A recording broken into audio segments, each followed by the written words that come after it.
আমার কাছে মনে হয় সুন্দর একটি সম্পর্ক গড়তে গেলে সুন্দর একটি মনের দরকার। তার পাশাপাশি সম্পর্ককে সম্মান দিতে হবে, মূল্য দিতে হবে, সুন্দর আচরণ করতে হবে। বিসমিল্লাহির রহমানির রহিম। আসসালামু আলাইকুম।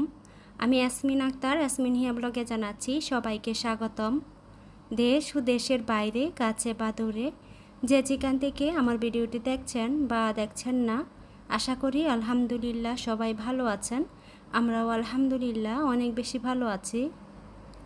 বেশ কয়েক মাস হয়ে গিয়েছে বাবার বাড়ি থেকে এসেছি। তখনের ভিডিও আপনাদের সাথে শেয়ার করেছিলাম। তখন আসার সময় এই ক্যাকটাস গাছটা নিয়ে এসেছিলাম। ক্যাকটাস জাতীয় গাছ আমার কাছে অনেক বেশি ভালো লাগে। এই ক্যাকটাস গাছগুলো এনে আমি 2টি টবে লাগিয়েছিলাম। আলহামদুলিল্লাহ 2টি টবেই গাছগুলো খুব সুন্দর হয়ে উঠেছে। আগে আরও ছোট ছিল, এখন আরও বড় হয়ে গিয়েছে। প্রথমে আমি ছাদে রেখেছিলাম, এখন ছাদ থেকে বাসায় নিয়ে এসেছি। গাছটা লাগিয়ে উপরে কিছু পুঁতি পাথর এগুলো দিয়ে দিয়েছি। এখন দেখতে আরও বেশি ভালো লাগছে। খুব ছোট্ট একটি ভিডিও শেয়ার করছি, আশা করি শুরু থেকে শেষ পর্যন্ত স্কিপ না করে ভিডিওটি কন্টিনিউ করবেন। তার সাথে আরেকটি কথা স্মরণ করিয়ে দিচ্ছি, ভিডিওর কোনো অংশ যদি আপনাদের কাছে অল্প হলেও ভালো লেগে থাকে তাহলে প্লিজ একটি লাইক দিতে ভুলবেন না। আপনাদের একটি লাইক পরবর্তী একটি ভিডিও বানাতে আমাকে অনেক বেশি উৎসাহিত করবে। আমার মনে হয় একটি মেয়ের শখের জায়গা হচ্ছে তার বাবার বাড়ি, আর একজন গৃহিণীর শখের জায়গা হচ্ছে তার রান্নাঘর। তাই সেই শখের রান্নাঘরে চলে এসেছি রান্না করতে। প্রথমে এখানে আমি কিছু করলা ভাজি করে নেব। তো আজকে মাছের ডিম দিয়ে আমি করলাটা রান্না করছি। মাছের ডিম দিয়ে করলা ভাজা, আলু ভাজা খেতে অনেক বেশি ভালো লাগে। বাসায় বড় একটি মাছ এনেছিল, মাছের ভিতরে অনেকটা পরিমাণ ডিম ছিল। আর এই মাছের ডিম দিয়ে যে কত কিছু রান্না করেছি। মাছের ডিম দিয়ে কোনো কিছু করলে তরকারির টেস্ট আমার মনে হয় আরও বেশি বেড়ে যায়। যাই হোক, একদিকে করলা বসিয়ে দিয়েছি, অন্যদিকে সবজি বসিয়েছি। সাধারণ রান্নাবান্না কিভাবে কি বসিয়েছি সেগুলো আজকে আর শেয়ার করলাম না। কি রান্না করছি সেগুলো শুধু শেয়ার করলাম।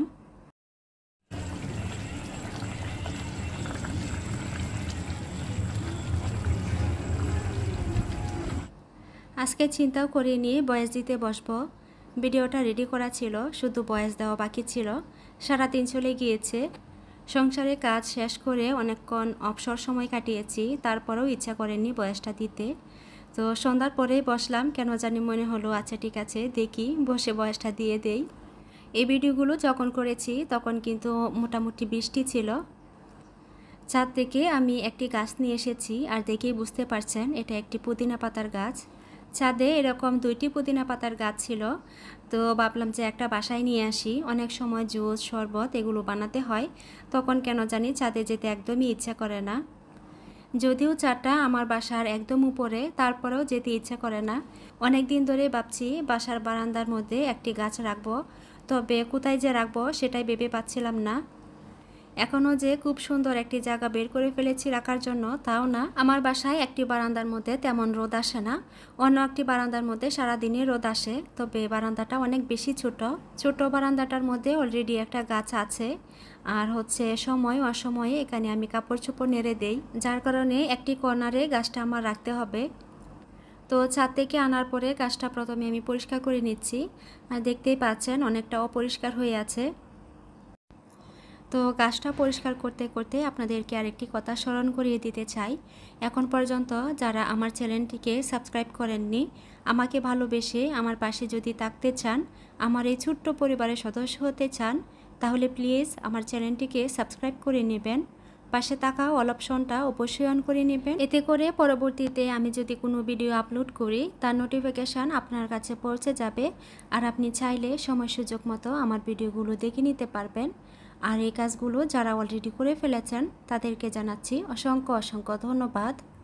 এই তো গাছটি বারান্দায় নিয়ে এসেছি, আর দেখতেই পাচ্ছেন একটি গাছের উপরে অন্য একটি গাছ বসিয়ে দিয়েছি। নিচে অপরাজিতা একটি গাছ আমি অলরেডি লাগিয়েছি, তার উপরেই আমি পুদিনা পাতার গাছটা রেখেছি। এদিকে অপরাজিতার যে গাছটা আছে সেখানে নিচের পাতাগুলো আমি ছাঁটাই করে দিয়েছি। এই গাছটা বাহির দিয়ে রাখলে অনেক বেশি ভালো হতো, তবে আমি একা একা গাছটা আমি কিভাবে বাহিরে নেব সেটাও ভেবে পাচ্ছিলাম না। তাছাড়া আমার কাছে বড় ধরনের কোনো রশিও নেই যে রশি দিয়ে আমি এটা সেট করে ফেলতে পারবো। সেজন্য আমি অপরাজিতার গাছের উপরেই আমি পুদিনা পাতার গাছটা রেখেছি। এভাবে তেমন একটা খারাপও লাগছে না। আশা করি অপরাজিতা গাছের কোনো ক্ষতিও হবে না। তাছাড়া পুদিনা পাতা আনতে আমাকে আর ছাদেও যেতে হবে না।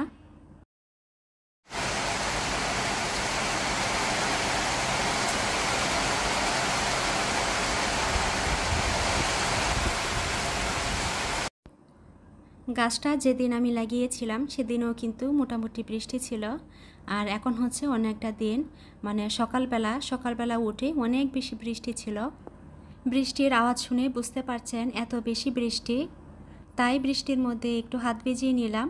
তারপরে আবারও চলে এসেছি রান্নাঘরে আজকে সকালবেলা খিচুড়ি রান্না করেছি। এত সুন্দর বৃষ্টি দেখে আমার সাহেব বলছিল বাহির থেকে খিচুড়ি নিয়ে আসার জন্য। তো আমি বললাম যে আমি থাকতে কেন কষ্ট করে টাকা খরচ করে খিচুড়ি নিয়ে আসবেন, আমি রান্না করে দিচ্ছি। তো সে অনুযায়ী আমি অল্প পরিমাণ খিচুড়ি রান্না করেছি, তবে সেটা আপনাদের সাথে শেয়ার করিনি। অফ ক্যামেরায় আমি খিচুড়িটা রান্না করে নিয়েছি। তো খিচুড়ির সাথে ডিম ভাজি করছি। এখানে 2টি ডিম একসাথে করে আমি ভেজে নিচ্ছি। অন্য চুলার মধ্যে ভাজি বসিয়েছি, চিচিঙ্গা ভাজি হচ্ছে। বাহিরে দেখতেই পাচ্ছেন অনেক বৃষ্টি হচ্ছে। তার মধ্যে জোনানার আজকে সকালে স্কুল ছিল, ওর এক্সাম চলছে। তো এই বৃষ্টির মধ্যে যে কত কষ্ট করে গিয়েছি। জোনানার স্কুল আমার বাসা থেকে তেমন একটা দূরে না, তারপরেও আমার অনেক বেশি কষ্ট হয়েছে। জোনানাকে রেইনকোট পরিয়ে ছাতা দিয়েও আসলে মানছিল না, এত বাতাস এত বৃষ্টি ছিল। আর যারা দূর থেকে এসেছে তাদের কথা একবার চিন্তা করেন কী অবস্থা হয়েছে। একটু বড় বাচ্চা হলেও সমস্যা ছিল না, ছোট বাচ্চাদের একটু মুশকিল হয়ে গিয়েছিল। তারপর আলহামদুলিল্লাহ এক্সামটা দিতে পেরেছে, সবাই সহি সালামতে এসে পৌঁছাতে পেরেছে। অল্প স্বল্প ভিডিও করেছি, সকালবেলা তেমন একটি ভিডিও করিনি। তো অল্প স্বল্প ভিডিও করে যতটুকু করেছি সেটাই আপনাদের সাথে সকালবেলাটা শেয়ার করলাম। এখন জোনানাকে নিয়ে স্কুল থেকে চলে এসেছি। তো স্কুল থেকে আসার সময় একজন আমাকে লিচু দিয়ে দিয়েছে। লিচুগুলো হচ্ছে ওনাদের বাড়ি থেকে এসেছে। লিচুগুলো আনার সাথে সাথেই আমি বসে পড়েছি খাওয়ার জন্য। লিচুগুলো অনেক বেশি মজা ছিল। 3-4টা রেখে বাকি লিচুগুলো আমি নিজে শেষ করে ফেলেছি।